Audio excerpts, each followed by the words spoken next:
Merci de nous rejoindre pour Itinéraire bis, le magazine de la mobilité cyclable en région du Centre.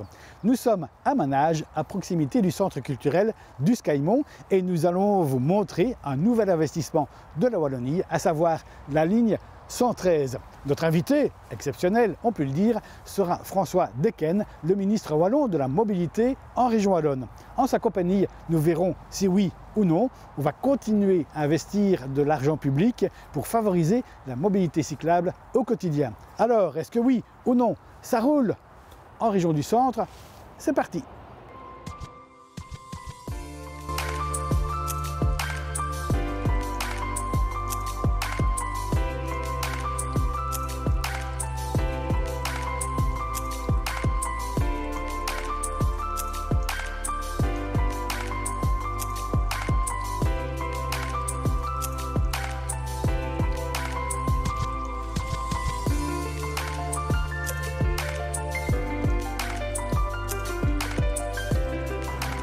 Voilà, on se retrouve en compagnie de François Decken, ministre régional wallon de la mobilité. C'est la première fois qu'il nous accompagne pour cette émission Itinéraire bis. Nous sommes sur la ligne 113. Derrière nous, c'est Manage et devant nous, c'est Chapelle-l'Air-les-Monts. Alors, monsieur le ministre, bonjour. Bonjour. Merci d'avoir accepté notre invitation à bicyclette. Quoi de plus logique, me direz-vous, pour un ministre de la mobilité. Alors ici, nous sommes sur un nouvel investissement de la Wallonie. Exact, un tout nouveau Ravel qui a vocation pour se prolonger jusque Basse-Cou et encore plus loin après, rejoindre l'ensemble du réseau des voilantes wallonnes et qui sont finalement une porte ouverte pour à la fois la mobilité du quotidien et à la fois les balades, plaisir, famille, avec les amis. Alors c'est intelligent parce qu'on a restauré une ancienne ligne de voie de chemin de fer avec une pente très très douce, c'était le principe à l'époque. Hein. Exactement, donc d'ailleurs le Ravel va fêter cette année-ci ses 30 ans.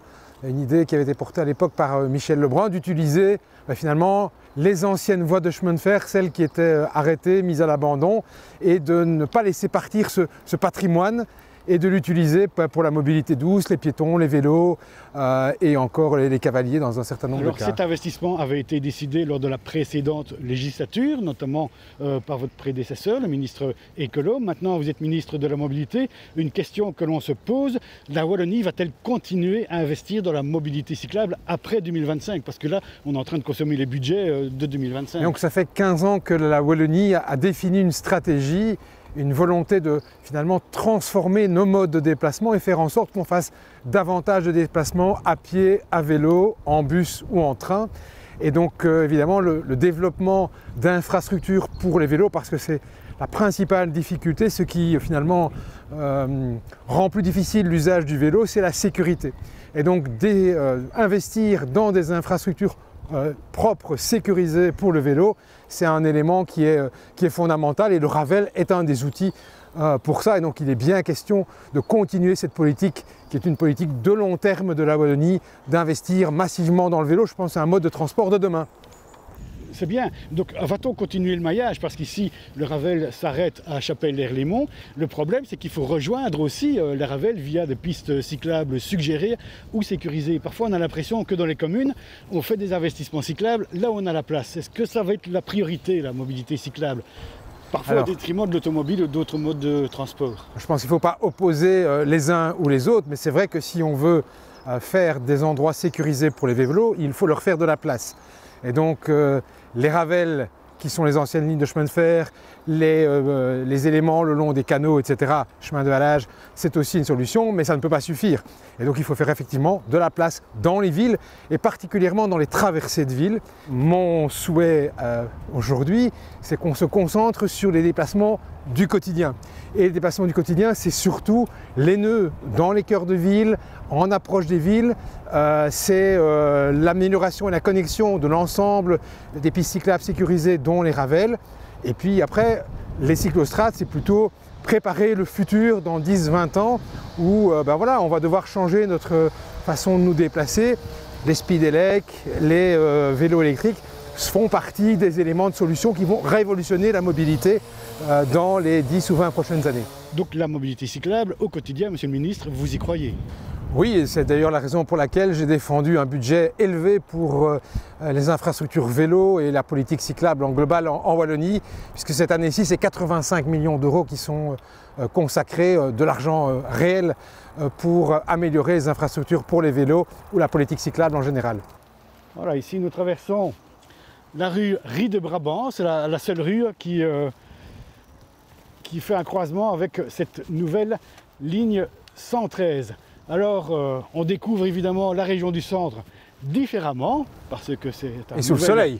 Itinéraire, sous le soleil. On a beaucoup de chance aujourd'hui. Pas loin, on voit le pylône de Bellecour. Et il y a aussi un lieu fort intéressant à découvrir dans la région, un lieu naturel. Il s'agit des étangs Valère à Failly-les-Manages. Nous avons rencontré l'échevine en charge de ces étangs Valère. C'est un lieu tout à fait magnifique. Voilà, on vous le présente. C'est tout près d'ici.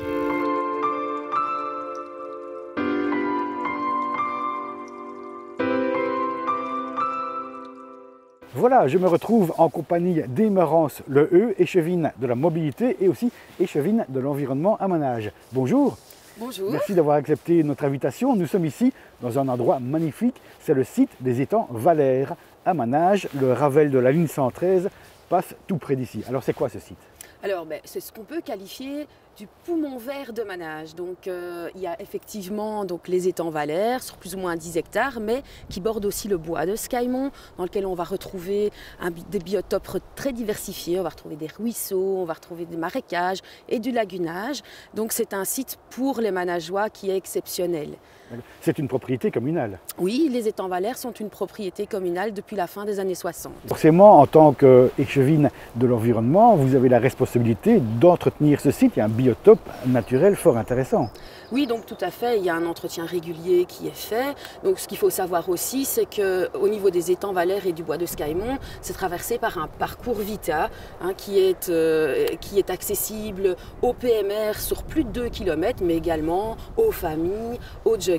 Il y a des agrès pour pouvoir faire des exercices. Donc il y a tout un équipement pour attirer la population manageoise au niveau des étangs. Alors avant, c'était le plan communal de développement de la nature. Maintenant, ça s'appelle Manage la nature et moi. Vous proposez des excursions, vous proposez des animations scolaires pour le grand public pour valoriser ce beau site? Tout à fait.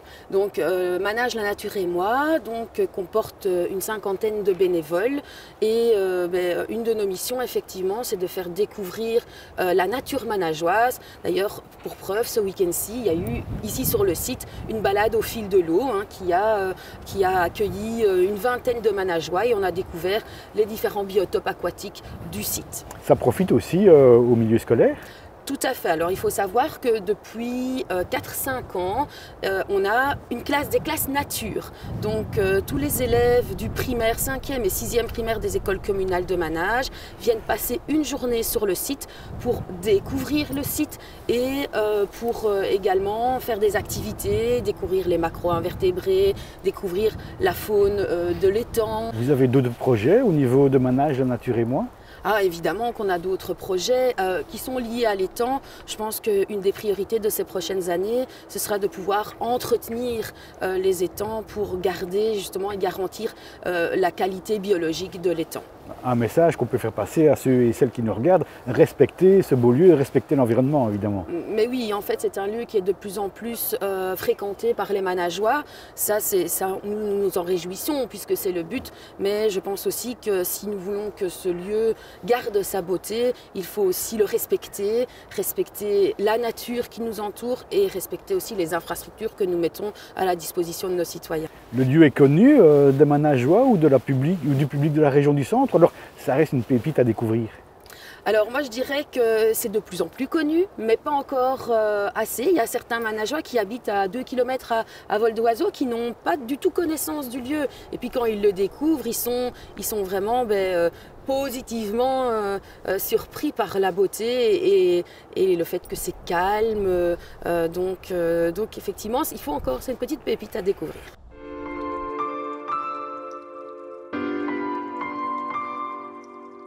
Voilà pour cette découverte. Pas loin d'ici, nous rejoignons Monsieur le ministre de la Mobilité sur la ligne 113. Alors, Monsieur le ministre, en termes d'investissement cyclable, il ne s'agit pas d'éparpiller les moyens. Ben, ça peut être compliqué de savoir quel investissement on fait au bon endroit pour que le maillage soit complété. Voilà, au cours des dernières années, c'est vrai qu'on a mis beaucoup d'argent dans les infrastructures vélo, mais il faut aussi les mettre aux beaux endroits. Et donc, ma volonté, mon souhait, c'est qu'on recherche l'efficience finalement. Quels sont les investissements qui aujourd'hui manquent pour qu'on embraye de façon plus large sur les déplacements du quotidien, que ce soit entre le domicile et l'école où on va, ou le domicile et l'endroit où on travaille. Et c'est là qu'on doit vraiment gagner en efficacité, en finalement part de marché du vélo. Alors ici, c'est la ligne 113, on se dirige vers Chapelle. À Chapelle-l'Erlémont, elle s'arrête. Alors Monsieur le ministre, l'investissement va-t-il continuer pour raccorder vers Piéton, voire vers le bassin de Charleroi? Oui, c'est la prochaine étape, c'est de raccorder finalement le réseau de Ravel sur lequel nous sommes et qui vient de la région du centre, avec le bouclage de celui de Charleroi et qui nous amène aujourd'hui plus loin, puisque au-delà de Charleroi, vers Châtelet, Gerpine, etc., on est en train de boucler avec le Ravel de la Molinier. Alors de l'autre côté, c'est Manage, c'est là où on a démarré la ligne 113 pour accorder le Scaillemont à Manage, parce que là on peut aller le long du canal du centre en termes de mobilité cyclable, c'est intéressant. Va-t-on continuer le maillage? Alors l'objectif c'est d'y arriver, mais il faut le reconnaître, les éléments sont plus complexes parce qu'on a des morceaux de lignes, on est dans une zone très urbanisée et donc il faut trouver le bon cheminement et alors voilà, ça dépend aussi de la capacité à obtenir des autorisations avec un Frabel SNCB pour ce qui concerne les parties qui leur appartiennent encore, ou avec des propriétaires privés et les autorités communales. Et donc là, c'est plus compliqué à tricoter, mais l'objectif, c'est d'y parvenir. D'accord. Alors, quand vous étiez dans l'opposition à la région wallonne, vous êtes intervenu concernant la ligne 114 entre Soigny, L'Heureux et Houdain. On a fait une émission itinéraire bis dessus. Maintenant que vous êtes à la manœuvre en tant que ministre, cet investissement va-t-il se faire? Alors l'objectif est bien sûr de réaliser, de rouvrir cette liaison qui est importante entre deux communes, Soigny, L'Heureux et puis la prolongation sur Houdain. Alors pour être clair, il y a plusieurs morceaux, plusieurs tronçons.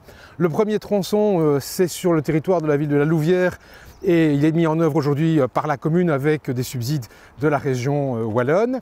Ça permet de faire 2 km. Et puis on doit prolonger à la limite entre le territoire de La Louvière et la commune d'Heureux. C'est techniquement plus compliqué, mais on a une maîtrise foncière et donc là, les travaux d'études sont en cours pour préparer ce tronçon-là. Et puis on a le troisième tronçon qui est le plus compliqué, qui est celui entre L'Heureux et Naast, puisqu'à Naast, là, le Ravel existe déjà vers Soigny. Et la difficulté, c'est qu'il y a une propriété privée. Malheureusement, dans les années 70, la ville d'Heureux, à l'époque, n'a pas saisi l'opportunité de maintenir dans son patrimoine l'assiette ferroviaire. Donc ça a été vendu par la SNCB ou par la compagnie privée. Ça reste un peu un point noir à résoudre. Exactement, et donc il y a plusieurs hypothèses aujourd'hui qui sont identifiées. D'abord des négociations avec le propriétaire, voire le rachat forcé de certaines parcelles d'une part, ou l'alternative qui est un itinéraire plutôt le long national 55, mais qui qualitativement est moins bon. Moi je ne veux pas faire la chasse aux voitures, soyons très clairs, mais il faut que progressivement on s'adapte. On donne un maximum de facilité à la mobilité cyclable et autres. Moi je préfère la carotte plutôt que le bâton et donc on ne peut pas dire aux gens prenez le vélo comme ça en disant la voiture c'est fini s'il n'y a pas des infrastructures de qualité qui sont développées en sécurité. Un grand merci François Dequesne, ministre de la Mobilité, d'avoir participé à cette émission Itinéraire bis. Voilà, on a longé la ligne 113, au loin on voit le pylône de Bascou. On est passé aussi tout près d'un lieu fort intéressant à Feuille-des-Manages. Il s'agit de la Clarine. Évidemment, comme c'était dans le coin, on était leur dire un petit bonjour. Voyez la rencontre.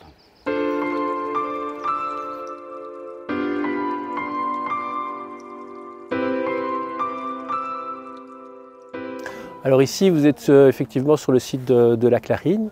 Donc la Clarine, c'est une institution qui accueille les personnes en situation de handicap et qui se mettent au travail. Donc on a ici sur le centre de jour une ferme qui est constituée par plusieurs ateliers. On a un atelier élevage, on a un atelier d'horticulture, on a un atelier de transformation et on a ce qu'on appelle l'atelier maison. Alors, ce qui est chouette, c'est que vous faites du maraîchage, vous produisez tout ce qui est bio, vous faites le marché aussi, donc ça Bon, ici. Oui, c'est un lieu très vivant. On produit, on a un cheptel de chèvres que l'on traite, on produit du fromage que l'on vend à l'occasion sur les marchés ou en extérieur. On a également une épicerie dans laquelle on vend nos produits. On transforme aussi quelques produits qui viennent des arbres fruitiers avec lesquels on fait des confitures. On a aussi un atelier de boulangerie, donc nos personnes sont très actives en journée. Quel est l'intérêt pour ce public légèrement déficient mental d'être dans un processus de maraîchage, d'être dans un milieu agricole et fermier? Une de nos valeurs, c'est le travail, c'est le travail en autonomie, c'est de mettre les personnes en action dans ce qu'elles aiment, dans ce qui leur tient à cœur. Et donc voilà, nous, c'est un de nos objectifs premiers. Bonjour, je suis un fermier de la Clarine. Je m'occupe aussi des abeilles qui sont aussi importants que la faune et la flore, car elles font du miel et du pollen et de la propolis. Je travaille à la Clarine. Je transporte le fumier parce qu'on est en train de nettoyer les box. En fait, il y a les chèvres, il y a les moutons, il y avait un cheval, mais il est décédé malheureusement. Il est mort d'une maladie. Il avait le mal de Cushing, de chevaux. Il y avait des poules. Il y a plein d'animaux. Moi, je m'occupe essentiellement de nourrir les chèvres. On fait confiance à moi pour nourrir les chèvres. Et pourquoi c'est intéressant? Qu'est-ce que tu aimes bien dans ton travail? Quand je nourris les chèvres, là pour l'instant, il y a des chèvres qui ont eu des petits et ils vont faire le lait. Ici, c'est vraiment accueilli, on invite tous les gens qu'on a envie. Ceux qui ont envie, ils peuvent aller comme ils veulent. Ils peuvent aller voir les animaux. Dans le coin? Oui, vous pouvez voir les animaux, le jardin, tout ce que vous voulez. C'est ouvert à tout le monde.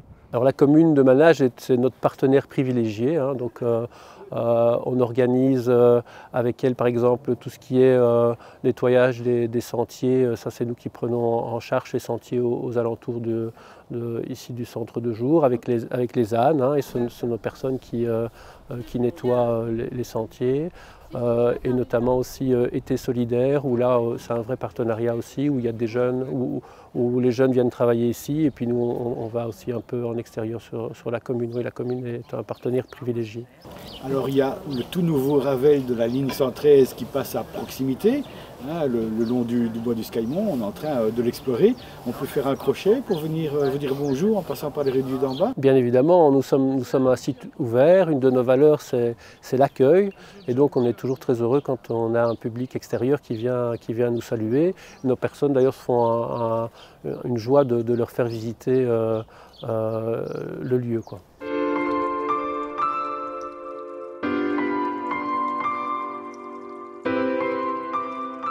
Voilà, je me retrouve en compagnie de Corentin Maréchal, responsable de la maison du vélo, de la Louvière, mais aussi pour toute la zone centrissime. Bonjour Corentin. Bonjour Denis. Alors derrière nous, nous avons le site de la Marlette, Senef. On va le montrer dans cette émission Itinéraire bis.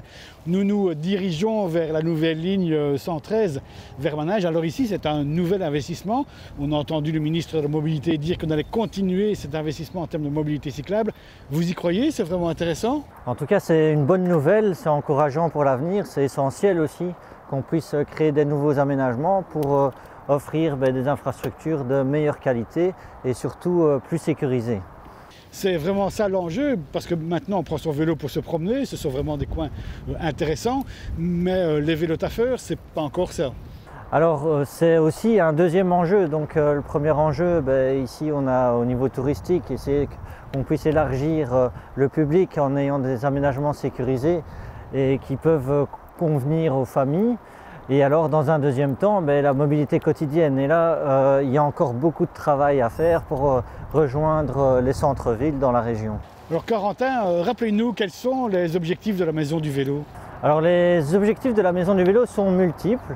Il y a des objectifs en termes de tourisme, donc c'est d'attirer un maximum de cyclistes sur nos Ravel, mais aussi sur le réseau Point Neu vélo. Donc on vient d'éditer une nouvelle carte qui est disponible à la Maison du Tourisme. Place Mansart à la Louvière. À la Place Mansart à la Louvière. On peut venir la chercher et la réactualiser. Exactement. Elle Maintenant, elle est au prix de 5 €. Voilà, c'est une toute nouvelle carte, toute fraîche avec les nouvelles jonctions. Donc on a intégré notamment la ligne 113 sur laquelle nous sommes. C'est un nouvel investissement. Vous organisez aussi des ateliers vélo, des ateliers participatifs. Alors oui, le mercredi, tous les mercredis sur rendez-vous, on propose des ateliers participatifs. Donc les citoyens peuvent venir réparer eux-mêmes leur vélo à l'atelier. C'est entièrement gratuit. Et ça fonctionne? Et ça fonctionne plutôt bien. Depuis le mois de janvier, on a des rendez-vous tous les jours, enfin tous les mercredis. Alors on a entendu le ministre De Ken plaider pour une mobilité cyclable intéressante pour se déplacer à vélo. Pensez-vous qu'un jour ça viendra dans les mentalités, on prendra son vélo réellement pour se déplacer en Wallonie? Ou alors c'est un rêve? Je ne pense pas que ça soit utopique. Clairement, c'est une priorité à partir du moment où les infrastructures seront bien présentes. Je pense que les mentalités changeront. Il y a aussi le fait que l'accès à la voiture est de plus en plus compliqué. Les voitures coûtent de plus en plus cher et donc on n'a parfois pas le choix aussi de se déplacer à vélo. Le vélo peut aussi être plus rapide sur certains trajets. Un grand merci Corentin Maréchal, donc la maison du vélo, place Mansart à la Louvière, on donnera les coordonnées. Alors, à l'occasion de cette exploration de la ligne 113, on s'est arrêté tout logiquement au centre ADEPS de la Marlette, un lieu aussi à découvrir, que ce soit pour faire du sport ou pour faire du vélo. Regardez notre rencontre. Bonjour Thierry Ninan. Bonjour Monsieur Collet. Alors vous êtes directeur du centre ADEPS ici à Senef, à la Marlette, on le voit, c'est un endroit vraiment magnifique. Oui, tout à fait. Ce centre vient d'être rénové. Ça fait un mois qu'on est dans nos nouvelles installations et nous en sommes très contents, ainsi que le public, quoi. Alors vous avez de nouveaux locaux, une nouvelle salle de sport, de nouvelles infrastructures, tout ça financé en partie par l'Union européenne. Oui, en fait, nous avons reçu un subside de l'Union européenne car nos bâtiments sont éco-responsables, sont passifs. Et nous rentrions dans les normes de la communauté européenne et grâce à ça, tout le financement a été fait via ce biais. Alors on l'a dit, c'est un cadre vraiment naturel exceptionnel. Quel type de sport peut-on pratiquer ici via le centre sportif La Marlette à Senef? Voilà, il y a les sports nautiques, aviron, kayak, voile, planche à voile et nous avons également tous les sports dits terrestres, entre guillemets. On a une nouvelle salle d'escalade de 15 mètres de haut. Un nouveau hall omnisport pour tous les sports ballon, sport raquettes. Nous avons une nouvelle salle de mise en condition physique. Dehors, nous pratiquons aussi, nous avons un stand de tir à l'arc. Sur le Ravel, ici, le VTT, le vélo. Dans les bois avoisinants, la course d'orientation. Voilà, donc il y a moyen de faire du sport un petit peu régulièrement, que ce soit les stages ADEPS durant les vacances scolaires ou alors via son école. Oui, nous avons ici une offre sportive complète qui peut satisfaire tout le monde, que ce soit pendant la journée, l'après-journée, même le week-end. Nous avons des clubs et des organisations dans nos installations le week-end. Donc je vous invite cette nouvelle infrastructure va booster un petit peu votre offre et va redorer l'image de l'ADEPS ici à la Marlette? Oui, non, on est boosté. Donc déjà, on voit, on a un regain d'inscriptions. On a pas mal de fédérations sportives qui demandent de collaborer avec nous, notamment la fédération d'aviron, la fédération de kayak, la fédération de volleyball, la fédération de handball, la fédération handisport et aussi la fédération de pêche. Alors ici, on est sur le site du Ravel. Vous voyez souvent des gens qui viennent s'y promener ou alors qui utilisent le Ravel pour se déplacer? J'en vois de plus en plus, surtout depuis que le Ravel a été réhabilité. Donc c'est vraiment très agréable pour venir faire des promenades à pied, promenades à vélo. On a un parking qu'on laisse ouvert justement pour que les gens puissent profiter de ce magnifique cadre, de ce Ravel et des campagnes avoisinantes. Vous pensez que cette nouvelle ligne 113 du Ravel, donc qui va de Manage à Piéton, pourrait amener ici à faire découvrir ou redécouvrir le site de la Marlette parce qu'il y a une connexion cyclable qui vient jusqu'ici? Oui, tout à fait. On voit beaucoup de gens à vélo, mais aussi à pied, qui passent et nous demandent « Tiens, c'est nouveau, qu'est-ce qui se passe? Qu'est-ce que vous faites à la Marlette? Il y a toutes nouvelles infrastructures, c'est beau, est-il moyen de faire du sport? Qu'est-ce que vous proposez ?» Et c'est déjà le cas, quoi. Donc c'est un plus. C'est bizarre, on pourrait croire que le principe de l'ADEPS est fort connu. Oui, le principe de l'ADEPS est fort connu. mais chez les jeunes, mais des fois on voit des personnes un peu plus âgées qui passent et puis qui connaissent le centre de la Marlette, parce qu'il existe depuis des années, mais qui ne savent pas spécifiquement que ça appartient à l'ADEPS, quoi. Des fois les gens connaissent mais ne savent pas exactement tout ce qu'on y fait. Et surtout maintenant, on va en faire de plus en plus, quoi. Voilà, c'est ici, à la fin de cette ligne 113 au niveau de Chapelle-l'Air-les-Monts, que se termine notre émission. On a bien compris les propos du ministre wallon de la Mobilité, qui est de continuer d'investir dans la mobilité cyclable et alternative. Un grand merci aussi à François Decken de nous avoir accompagnés. On se retrouve tout bientôt pour de nouvelles aventures, si possible, cyclables. Au revoir, à très bientôt.